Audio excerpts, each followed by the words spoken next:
जय हिंद फ्रेंड, आप सभी का स्वागत है आईएएस ऑल डे क्लासेस पे।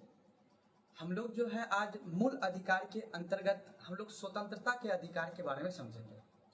जैसा कि आपको पता है कि हमारे संविधान के अंतर्गत जो है मूल अधिकार का प्रावधान किया गया है और मूल अधिकार के अंतर्गत जो हमारे संविधान के अनुच्छेद 19 से 22 के अंतर्गत स्वतंत्रता का अधिकार की बात की गई है। तो अब सवाल आता है कि जो है स्वतंत्रता का अधिकार क्या है। तो हमारे संविधान के अंतर्गत जो है अगर हम बात करेंगे स्वतंत्रता के अधिकार की, तो स्वतंत्रता की अधिकार, ठीक है, ये हमारे संविधान के अंतर्गत 19 से 22 दे रखा है। तो अगर हम सबसे पहले बात करेंगे तो स्वतंत्रता के अंतर्गत जो मेरा आता है वो सबसे पहला आर्टिकल 19, फिर 20, फिर उसके बाद आता है 21, फिर उसके बाद आता है 22। तो आर्टिकल 19 के अंतर्गत मेरा आता है वाक्य एवं अभिव्यक्ति की स्वतंत्रता। वाक्य एवं अभिव्यक्ति की स्वतंत्रता की बात की गई।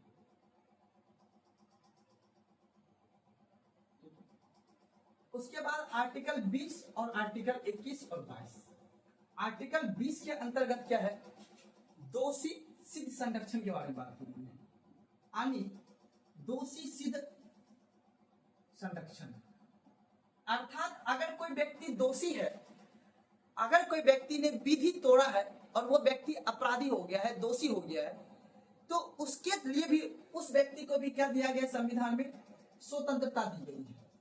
ठीक है, तो पहले आपको बोलने की स्वतंत्रता दी गई है, उसके बाद है अगर कोई व्यक्ति दोषी हो गया है, यानी कौन व्यक्ति दोषी होगा या कौन व्यक्ति दोषी नहीं होगा, उसके तहत हमारे संविधान के अनुच्छेद 20 के 1 में कहा गया है अगर कोई व्यक्ति अपराध किया है तो वो अपराध तभी वो अपराधी व्यक्ति होगा जब वर्तमान में जो विधि या भूतलक्षी में जो विधि है उस विधि के खिलाफ अगर किसी ने अपराध किया है तो उसके तहत वो क्या माना जाएगा, दोषी माना जाएगा। लेकिन उस व्यक्ति को संरक्षण का भी प्रावधान किया, संरक्षण भी दिया गया है। अब आर्टिकल 21। आर्टिकल 21 क्या कहता है, प्राण एवं दैहिक की स्वतंत्रता। प्राण एवं दैहिक की क्या है, स्वतंत्रता की बात की गई है। हर व्यक्ति अपने आप में क्या है, स्वतंत्र है, अपने शरीर को लेके स्वतंत्र है। और आर्टिकल 22 कहता है गिरफ्तार निरोध संरक्षण। अर्थात अगर कोई व्यक्ति गिरफ्तार हुआ है तो उसमें उसको किस प्रकार की स्वतंत्रता दी गई है। तो गिरफ्तार व्यक्ति के लिए स्वतंत्रता की बात की गई है। और उसके बाद है कि व्यक्ति को अपने तरह से जीवन जीने का उसको क्या है, स्वतंत्रता, अर्थात प्राण एवं दैहिक का क्या है, स्वतंत्रता है। दूसरा बात क्या गया, दोषी सिद्ध संरक्षण की बात की गई है। आर्टिकल 20 के तहत अगर कोई व्यक्ति दोषी है तो उसको भी संरक्षण, हमारे उसका क्या स्वतंत्रता है, तो उसको। और उसके बाद है वाक्य अभिव्यक्ति की स्वतंत्रता। तो हम एक एक आर्टिकल को समझेंगे। आर्टिकल 19 के अंतर्गत हमें जो है, याद रखिएगा, आर्टिकल 19 के अंतर्गत हमें 6 प्रकार की स्वतंत्रता दी गई है। तो आर्टिकल 19 क्लॉज 1 और ए, ठीक है, तो 6 प्रकार की स्वतंत्रता की बात की गई है। तो ए हो गया, बी हो गया, सी हो जाएगा, डी हो जाएगा, ई हो जाएगा और जी हो जाएगा, क्योंकि एफ को हटा दिया गया है। जो मेरा संपत्ति का अधिकार था उसे हटा दिया गया है। तो आर्टिकल 19 के ए में क्या कहता है, वो कहता है वाक्य एवं अभिव्यक्ति की स्वतंत्रता। वाक्य एवं अभिव्यक्ति की स्वतंत्रता की बात की गई है। अर्थात भाषण देने की स्वतंत्रता, बोलने की स्वतंत्रता, वो सभी आपके आर्टिकल 19 के क्लॉज 1 में दिया गया है। अब याद रखिएगा, इसी पे प्रतिबंध भी लगाया गया है। आर्टिकल 19 के 2 के क्लॉज 2 के तहत, याद रखिएगा 19 क्लॉज 2 के तहत इस पे क्या लगाया गया है, प्रतिबंध लगाया गया है। प्रतिबंध में क्या लगाया गया है, तो याद रखिएगा देश की संप्रभुता एवं अखंडता, अगर इनके बोलने से, किसी व्यक्ति के बोलने से या भाषण देने से देश की अखंडता, देश की संप्रभुता या अखंडता में कोई दिक्कत आती है, आँच आती है, तो उस व्यक्ति को बोलने पर क्या लगा दिया जाएगा? 19 क्लॉज 2 के तहत उस पर क्या लगा दिया जाएगा? प्रतिबंध लगा दिया जाएगा। ठीक है, और भी आगे समझते हैं। तो सबसे पहले देखिए, ये एग्जाम में पूछता है, ये आपको याद करना पड़ेगा। कैसे याद करना होगा? तो देखिए, सबसे पहले आपको किस चीज की स्वतंत्रता दी गई है? तो बोलने की स्वतंत्रता दी गई है। जब आप बोलिएगा तो आदमी वगैरह आएगा, सभा जुटेगी, आदमी आएगा। तो बी में है सभा एवं सम्मेलन, सभा एवं सम्मेलन बुलाने की स्वतंत्रता।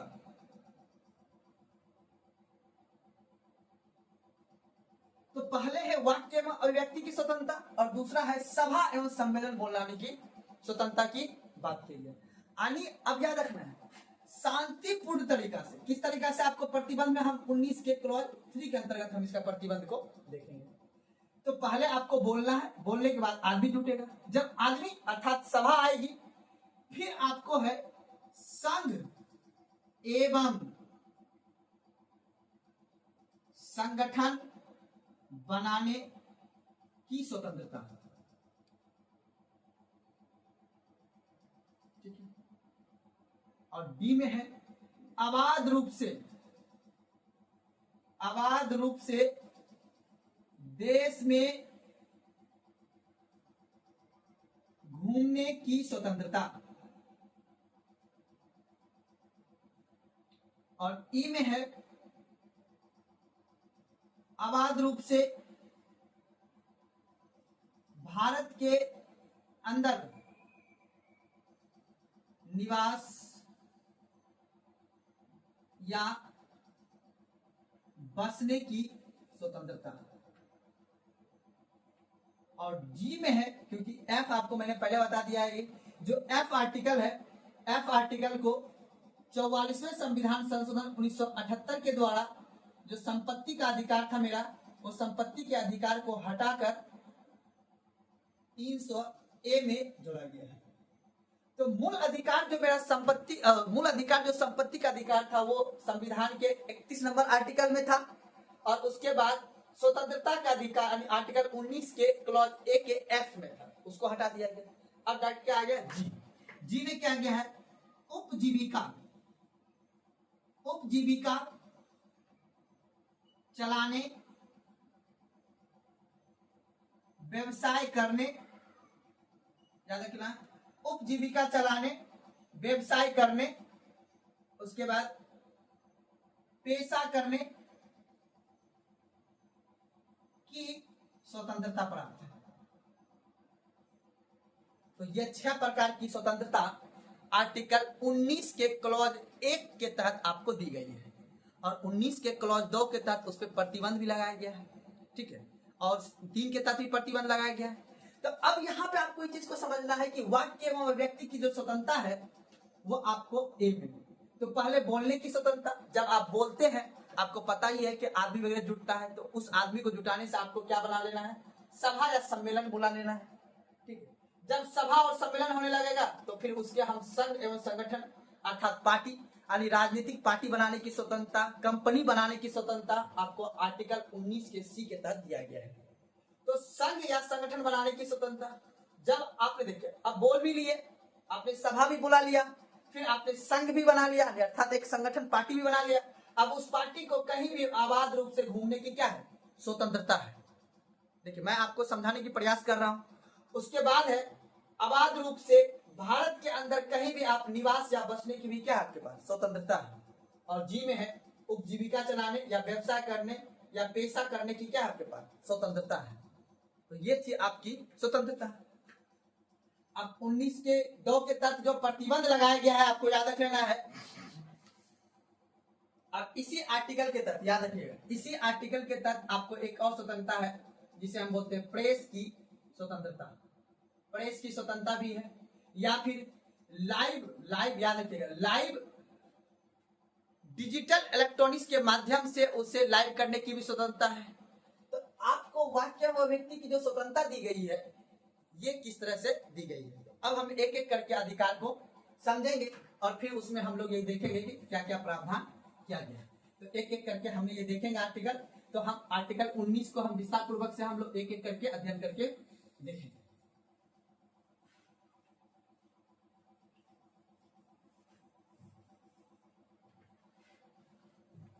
अब देखिए, हमने अभी आपको बताया कि जो आर्टिकल 19 है मेरा, ठीक है, याद रखिएगा, आर्टिकल 19 जो दिया गया है इसमें मेरा 6 प्रकार की स्वतंत्रता दी गई है और 19 क्लॉज 1 ए में बात की गई है क्या चीज की? वाक्य या भाषण अभिव्यक्त करने की स्वतंत्रता। अब देखिए, ये वाक्य या भाषण या अभिव्यक्त करने की स्वतंत्रता आप कैसे कर सकते हैं? अर्थात कहने का मतलब है अपनी विचार को प्रकट करने की क्या है? स्वतंत्रता है। यानी अपने विचार को प्रकट करने की क्या है? स्वतंत्रता है। कैसे अपने विचार को प्रकट कर सकते हैं? तो याद रखिएगा, या तो बोलकर अपना विचार को प्रकट करने की स्वतंत्रता है। दूसरा है लिखकर, जैसे मानते कोई न्यूज मीडिया वाला जो होता है वो अपने आर्टिकल को लिख के अपने विचार को क्या करते हैं? प्रकट करता है। तो बोलकर अपना विचार को प्रकट कर सकते हैं, लिखकर कर सकते हैं, चित्र दिखाकर कर सकते हैं, ठीक है। तो बोलकर या लिखकर या चित्र दिखाकर, या फिर आपके पास है कि फिल्म दिखाकर, फिल्म के माध्यम से भी आपको ये स्वतंत्रता दी गई है कि आप अपने बात को रख सकते हैं। क्या कर सकते हैं? रख सकते हैं। दूसरा आपको स्वतंत्रता है प्रेस की स्वतंत्रता है, ठीक है। दूसरी बात है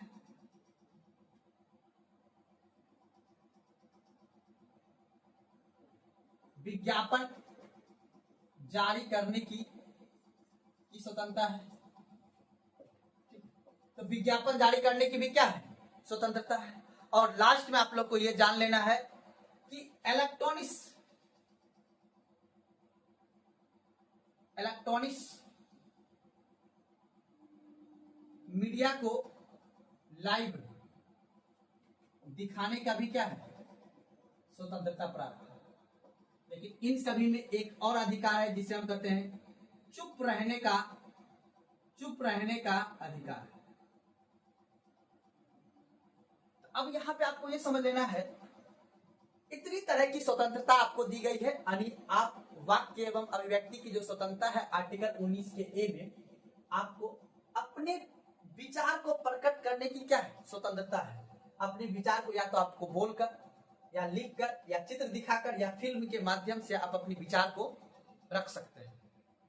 दूसरा है आपके प्रेस की भी स्वतंत्रता। आपने देखते हैं कि जो मीडिया वाला जो है इसी आर्टिकल का प्रयोग करके वो कहीं भी अपनी मीडिया मतलब बात को लाइव प्रसारण करके वो दिखा सकता है, या फिर विज्ञापन जारी करने की भी उसे क्या है? स्वतंत्रता है।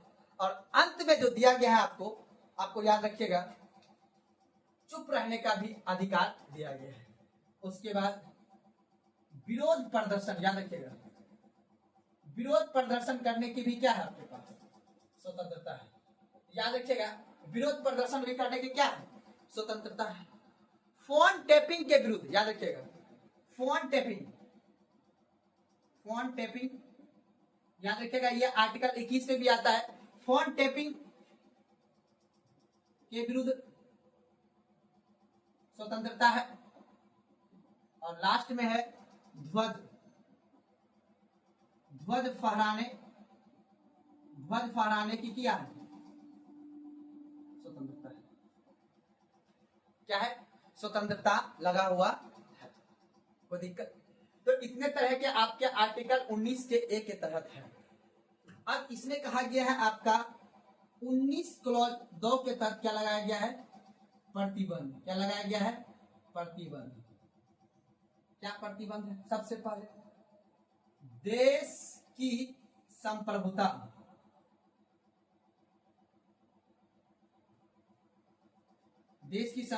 प्लस अखंडता पे देश की संप्रभुता और अखंडता पे, ठीक है। और याद रखिएगा दूसरा कर है आपका राज्य की सुरक्षा, राज्य की सुरक्षा विदेशी देश के साथ मैत्री संबंध, विदेशी देश के साथ मैत्री संबंध। अब लास्ट में याद रखना है नैतिक आचरण,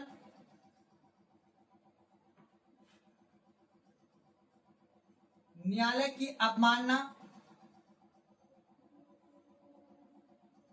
और लास्ट न्यायालय की अवमानना के बाद लिखना है अपराध में संलिप्तता, अपराध में संलिप्तता। अब ये क्या लगा हुआ है आपका प्रतिबंध लगा हुआ है, क्या लगा हुआ है प्रतिबंध। आपको बोलने की स्वतंत्रता दी गई है, लेकिन आपको बोलने की स्वतंत्रता दी गई है, लेकिन आप देश की संप्रभुता और अखंडता के खिलाफ नहीं बोल सकते हैं। आपके अगर बोलने से देश की संप्रभुता और एकता या अखंडता देश की टूटती है तो आपके बोलने पर क्या लगा दिया जाएगा, प्रतिबंध लगा दिया जाएगा। दूसरा है आपके बोलने से अगर राज्य को खतरा है, राज्य की सुरक्षा में कोई दिक्कत हो रही है तो भी आपके बोलने पर क्या लगा दिया जाएगा, प्रतिबंध लगा दिया जाएगा। विदेशी देशों के साथ जिसके साथ मेरा मैत्रिक संबंध है उसके खिलाफ आप कुछ नहीं बोल सकते हैं। यानी मान लेते हैं अभी मेरे रूस के साथ बेहतर संबंध है, उसके खिलाफ आप देश में नाराबाजी नहीं कर सकते हैं, कुछ भी नहीं कर सकते हैं, उसके खिलाफ आप कुछ बोल नहीं सकते हैं, वो क्या लगा हुआ आपके, प्रतिबंध लगा हुआ।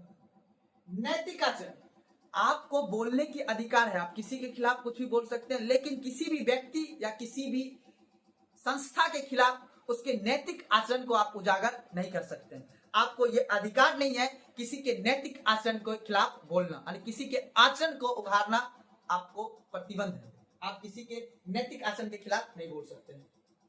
दूसरा लास्ट, न्यायालय की अवमानना, आप ऐसा कुछ नहीं बोलिएगा जिससे कि न्यायालय की अवमानना हो, आखिर न्यायालय का इंसल्ट हो।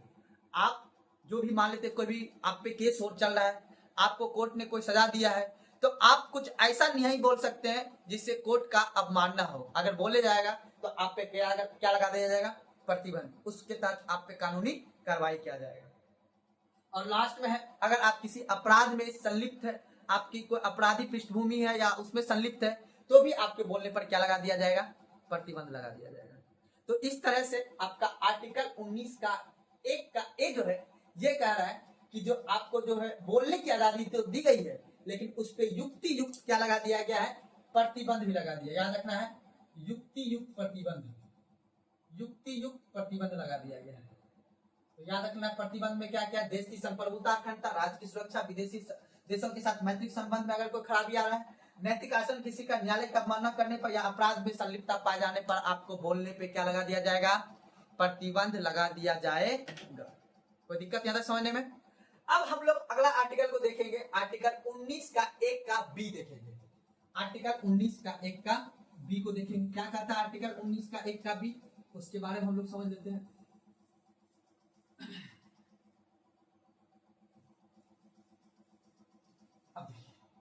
आर्टिकल 19 का 1 का बी क्या कहता है, आपको मैंने पहले बताया। आप अगर बोलने के बाद क्या होगा, सभा या सम्मेलन बुलाने की स्वतंत्रता, लेकिन याद रखना है किस तरह से, शांतिपूर्ण तरीके से, अर्थात बिना हथियार के आप सभा या सम्मेलन करने या बुलाने की क्या है आपके पास स्वतंत्रता है। अर्थात सभा या सम्मेलन बुलाने या करने की स्वतंत्रता है, किस तरीका से, शांतिपूर्ण तरीका से आप किसी भी सभा या सम्मेलन को बुला सकते हैं बिना हथियार के। क्या, बिना हथियार के, ये आपके पास क्या दिया गया है, स्वतंत्रता दिया गया है। तो याद रख लेना है आपको सभा या सम्मेलन बुलाने की स्वतंत्रता है, वो भी आपको याद रखना है सार्वजनिक भूमि पर, किसी के निजी जमीन पे आप सभा या सम्मेलन नहीं कर सकते हैं या नहीं बुला सकते हैं। आपको जो सरकारी जमीन है या सार्वजनिक जो भूमि है उसी पे आप ये काम सभा या सम्मेलन बुला सकते हैं। कोई दिक्कत यहाँ पे नहीं। चलिए अब याद रख लेना है इसमें। अब आपका 19 के क्लॉज 3 के तहत क्या लगा हुआ है, इस पे प्रतिबंध। क्या प्रतिबंध लगा हुआ है? अगर देश का, याद रखिएगा, देश का लोक व्यवस्था, कौन सा व्यवस्था? लोक व्यवस्था, यानी देश का जो व्यवस्था चल रहा है उसमें अगर कोई दिक्कत आ गया तो आपका ये सभा सम्मेलन पे क्या लग जाएगा? प्रतिबंध लग जाएगा। आया देश का, याद रखिएगा, देश का यातायात पे अगर कोई खतरा आ गया, मान लेते कहीं जाम लग गया है, कुछ भी चीज हो गया, तो भी आपका इस सभा सम्मेलन को क्या कर सकता है? प्रतिबंध लगा सकता है।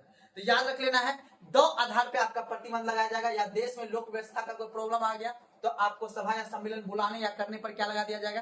प्रतिबंध लगा दिया जाएगा। और दूसरा है देश का यातायात व्यवस्था अगर खराब होती है तो भी आपको क्या लगा दिया जाएगा? प्रतिबंध लगा। याद रखिएगा, हड़ताल करने की स्वतंत्रता आपको नहीं दिया गया है। हड़ताल करने की जो स्वतंत्रता है वो आपको नहीं दिया गया, इसके अंतर्गत नहीं है। सिर्फ सभा या सम्मेलन आप बुला सकते हैं। तो सभा या सम्मेलन बुलाने की स्वतंत्रता आपका आर्टिकल 19 के 1 के बी के तहत है। किसके तहत है? 19 के बी के तहत ये बात कही गई है। यहाँ पे कोई दिक्कत है? प्रतिबंध, इसमें 2 प्रतिबंध लगाया गया है, इसको आपको समझ लेना है। अब हम लोग जो बात करेंगे वो है आर्टिकल 19 के 1 के क्लॉज सी। 19 के क्लॉज 1 का सी। अब क्या कह रहा है 19 के क्लॉज 1 का सी में, उसके बारे में हम लोग समझ लेते हैं। 19 के क्लॉज 1 का सी कह रहा है कि संघ या संगठन बनाने की स्वतंत्रता है। संघ या संगठन बनाने की क्या दी गई है? स्वतंत्रता दी गई है। याद रख लेना है। तो संघ या संगठन बनाने की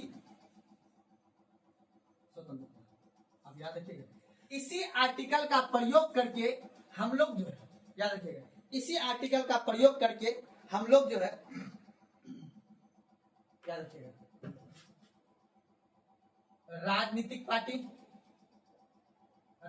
पार्टी बना सकते हैं या कोई कंपनी बना सकते हैं, कोई कंपनी को खोल सकते हैं। ठीक है, इसी के तहत हमें यह प्रावधान दिया गया है।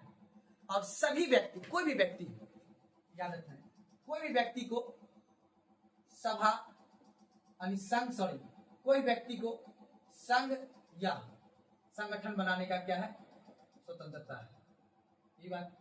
और लास्ट में याद रखिएगा, एक 97वां संविधान संशोधन 2011 के तहत जो है, 2011 के तहत एक जोड़ा गया है सहकारी समिति भी जो है इसी संघ या संगठन बनाने के में क्या रखा गया है? बात की गई है। तो सहकारी समिति का भी गठन जो है हम इसी आर्टिकल के तहत करते हैं, आर्टिकल 19 का 1 सी के तहत। कोई दिक्कत नहीं। अब आता है प्रतिबंध। अब क्या आता है? प्रतिबंध। तो प्रतिबंध में याद रखिएगा, प्रतिबंध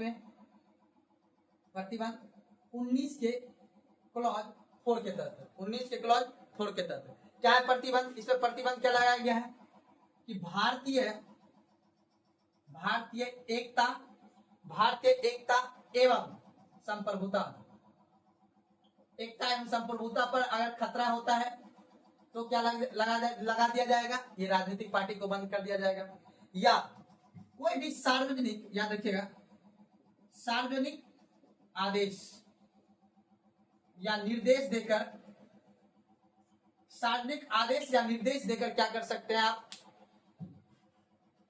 आप उसे बंद कर सकते हैं। कोई भी संघ या संगठन बनाने की जो स्वतंत्रता दी गई है उस आर्टिकल के तहत, जो राजनीतिक पार्टी बनाने की स्वतंत्रता, कंपनी खोलने की स्वतंत्रता, सहकारी समिति बनाने की, सहकारी समिति या संगठन बनाने की जो स्वतंत्रता दी गई है उस पर प्रतिबंध है। अगर इसे बनाने से अगर भारत की एकता और संप्रभुता पे खतरा आता है तो उस पर क्या लग जाएगा? प्रतिबंध लग जाएगा।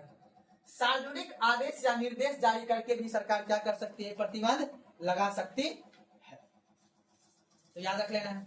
उसके लास्ट में आपका एक और आर्टिकल आता है, वो है आपका आर्टिकल 19 के डी। आर्टिकल 19 का डी। ठीक है, तो आप जो है हम लोग जो है अगला देखेंगे आर्टिकल 19 के डी।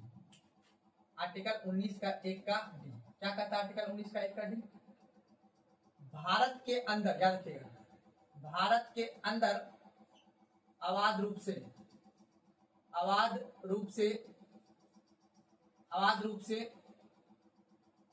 किसी भी क्षेत्र में घूमने की स्वतंत्रता।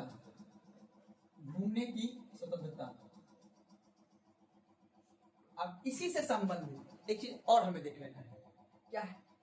आर्टिकल 19 का 1 का डी के बाद क्या होगा? ई। इसमें क्या है? भारत के अंदर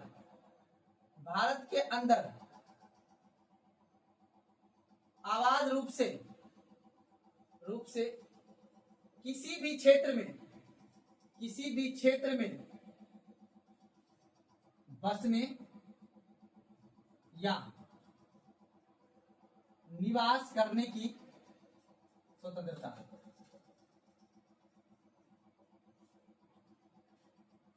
कोई दिक्कत?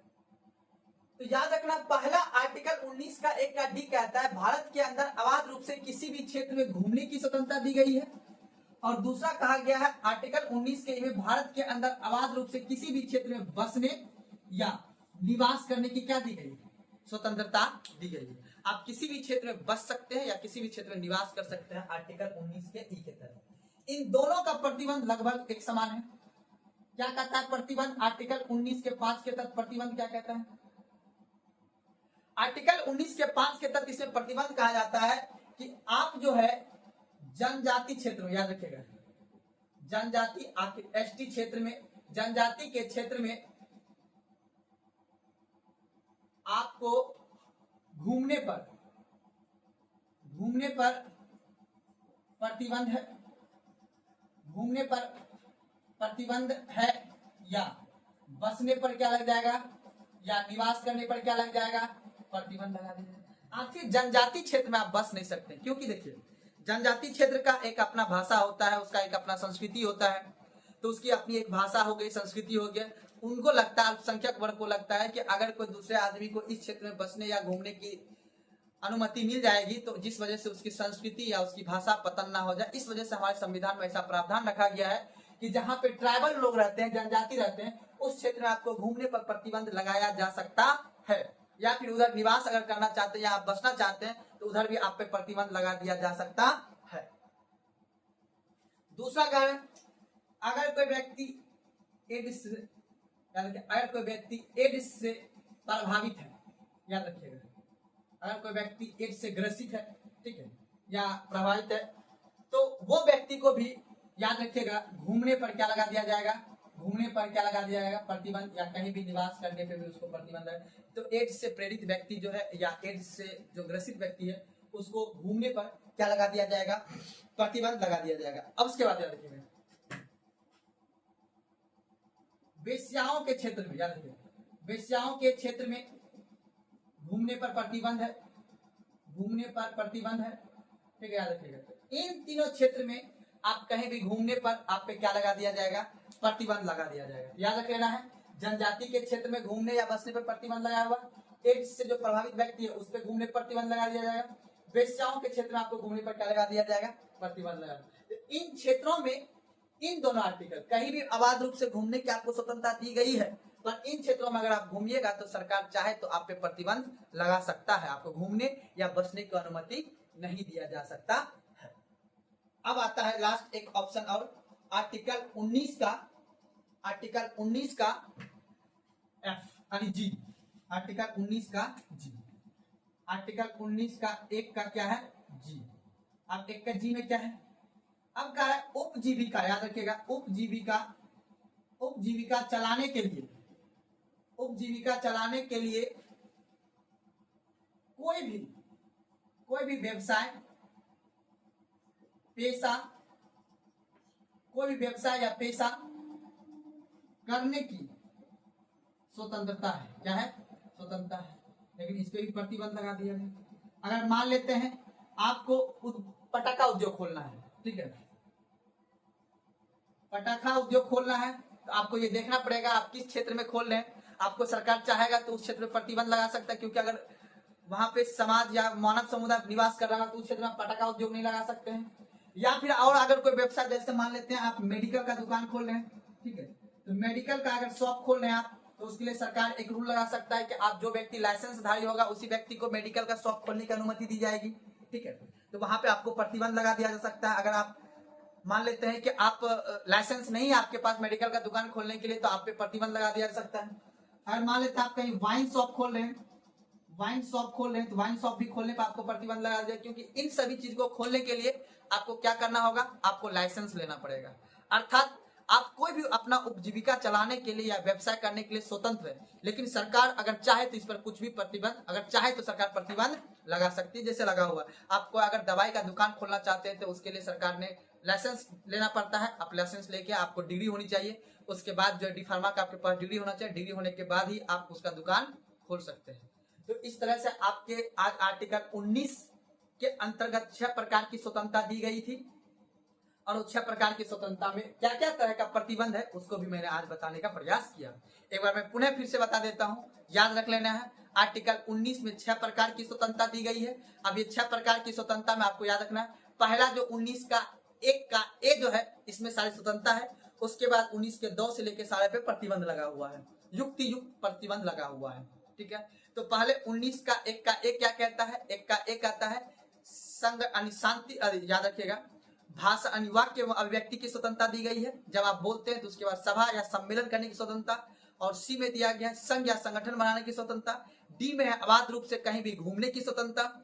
और ई में है आप देश के भीतर कहीं भी निवास या बसने की स्वतंत्रता। और लास्ट में जी है उपजीविका, अपना उपजीविका चलाने के लिए आपको कोई भी व्यवसाय करने की स्वतंत्रता दी गई है।